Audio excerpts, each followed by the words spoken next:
just at Bazaar. You've been at Bazaar for how long now? Almost 6 years now. 6 years. So you were a sous chef, and now you're the chef de cuisine. You're the one in charge, right?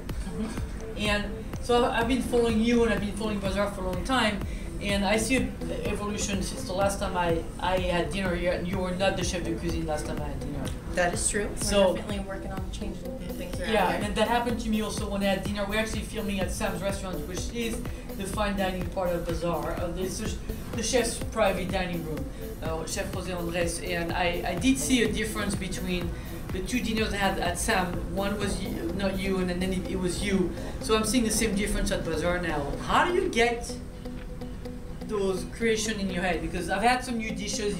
I've seen you recently, and you told me you need to come back because I have new dishes. Like, talk to me about that one dish. You know which one I mean, the one with the sea urchin. How do you come up with that? Well, like I told you before, it's actually one dish that we've been working with. Well, you've met Aitor Zabala, who's yes. our R&D chef, who I work very, very closely with. It was a dish that we came up with for the truffle series because truffles work really amazing with coconut. And I love the dish so much. Just so you know, I'm not a uni fan. But uni and coconut together is amazing. So we liked it so much, we took the truffle out of it and put it on the menu.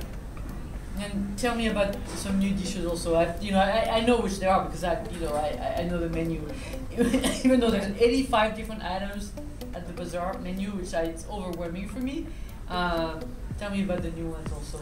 So we've also put on a beef tartare dish that has kimchi cracker, kind of playing with a bunch of different textures and taste there. Not traditional in any way, no. But I love tartare and I want to do more of it. I would love to have multiple tartare dishes on the menu, but we'll get there little by little. Okay. We've also changed the pescado and adobo, which is kind of like a Spanish fish fry that has pimenton, vinegar, garlic, and then it's tempura fried with a little bit of pimenton alioli and some parsley puree. Delicious. What else do we have? The Dungeness crab. Yes. So we get live Dungeness crabs in, pick them, and then we actually save the crab mustard. Mix it with a little bit of paella stock and sofrito to make almost like a stew.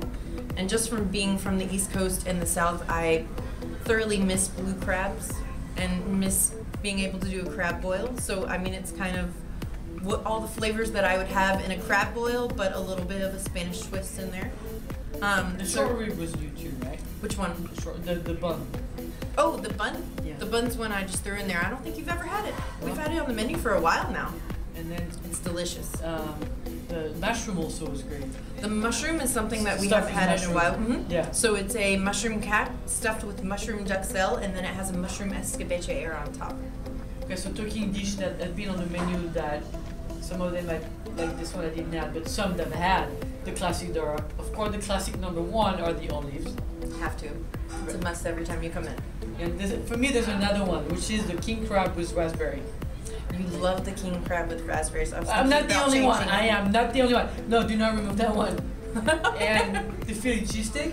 That has to stay. It can't go anywhere. And the hamon.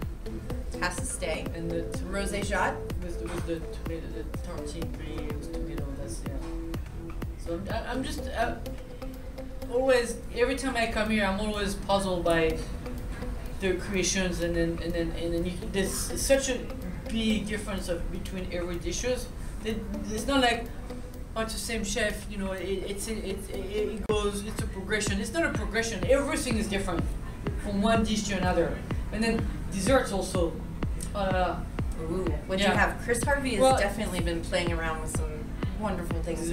Well, first of all, dessert. We moved to the patisserie, and does a good job too. So it's a pleasure every time I come here. I can't and then one thing, I do not get bored.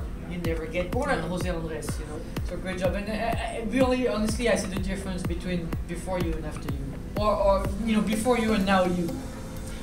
I feel like I'm growing into my shoes a little bit. Stay here. Your heels getting higher or what? Thank you, chef. So now we're gonna watch what we had for dinner. Thank you so much. Absolutely.